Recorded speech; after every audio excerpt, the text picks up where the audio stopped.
नमस्कार मैत्रिणींनो, सोप्या घरगुती रेसिपीमध्ये तुमचे खूप मनापासून स्वागत. आज तुम्हाला आंब्याचा रस सोप्या पद्धतीने कसा काढायचा ते दाखवणार आहे आणि त्याबरोबरच आंबा पोळी कशी करायची ते दाखवणार आहे. त्यासाठी मी आंबे असे हे धुवून स्वच्छ करून घेतलेले आहेत.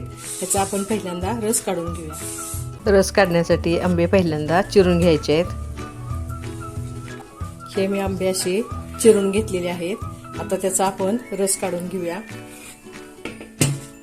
आता पुरणाची चाळणी त्यात मी छोट्या पाटीवर ठेवून घेतलेली आहे. आंब्याची फोड घेऊन अशी चाळणीवर घासत घासत ह्या आंब्याचा फक्त 5 मिनिटात सगळा रस काढून घ्यायचा आहे.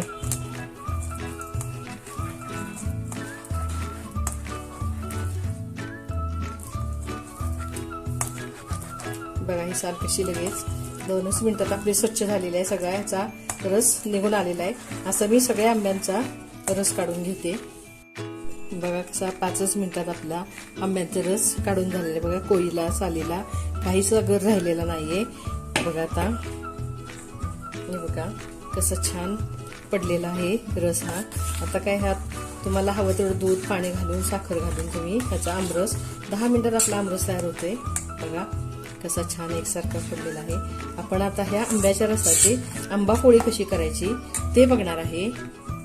त्यासाठी आपण त्यात आता ही दळलेली साखर टाकणार आहे. काही मिक्सरला मी बारीक करून घेतलेली आहे. आता तुमच्या चवीप्रमाणे तुम्ही साखर टाकू शकताय. ही साखर टाकून एकसारखं हलवून घ्या. त्याला काय आपण मोठी साखर टाकल्यानंतर त्याला पाणी सुटतं जास्त, म्हणून ही आपण बारीक करून घेतलेली साखर आहे. त्यात आता ही मी 2-2.5 चमचे साखर टाकून घेतलेली आहे. त्यात आपण चवीनुसार थोडंसं अगदी चिमटभर मीठ टाकून घ्यायचं आहे आणि 1 चमचाभर आपण ही वेलची पूड टाकून घ्यायची. आंबा पोळीला स्वाद चांगला येतो. आणि हे आता चांगलं मिक्स करून घ्या साखर विरघळेपर्यंत. बघा कसं छान मिक्स झालेलं आहे. आता आपण आंबा पोळी कशी ताटात लावायची ते बघणार आहे.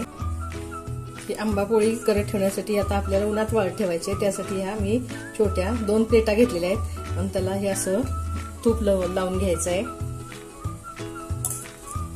एकसारखं चांगलं हे मला तूप असं पुसून घ्या. बघा हे प्लेटांना आता मी तूप लावून घेतलेलं आहे आणि आता हे आंबा आपण आमरस तयार केलेला तो यामध्ये एकसारखा ओतून घ्या.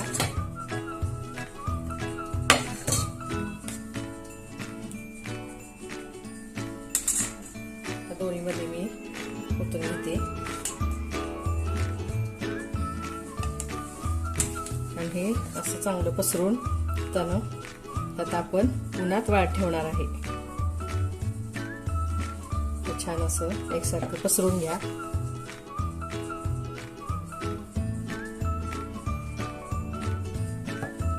प्लेटा मी आता अशाच उन्हात ठेवते म्हणजे आपली ही आंबा पोळी खायला तयार होईल.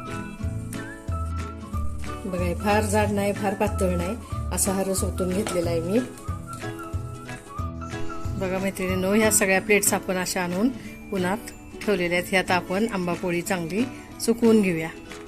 ह्या आपल्या आंबा पोळी आता सुकलेल्या आहेत त्या आपण अशा काढून घेऊया. बघा कशा छान निघते.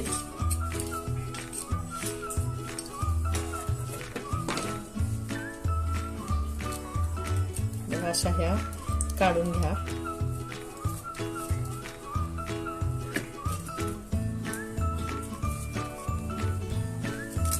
हे बघा ही आपली आंबा पोळी कशी छान निघालेली आहे. अशा ह्या मी आता सगळ्या आंबा पोळी काढून घेतो. बघा मैत्रिणींनो, माझ्या ही आंबा पोळीची रेसिपी तुम्हाला कशी वाटली मला नक्की कमेंट्स मध्ये कळवा. अशा ह्या आमरसाबरोबर आंबा पोळी पण तयार झाली आहे. माझी रेसिपी आवडल्यास मैत्रिणींमध्ये शेअर करा. घरचंच खा, निरोगी राहा. धन्यवाद.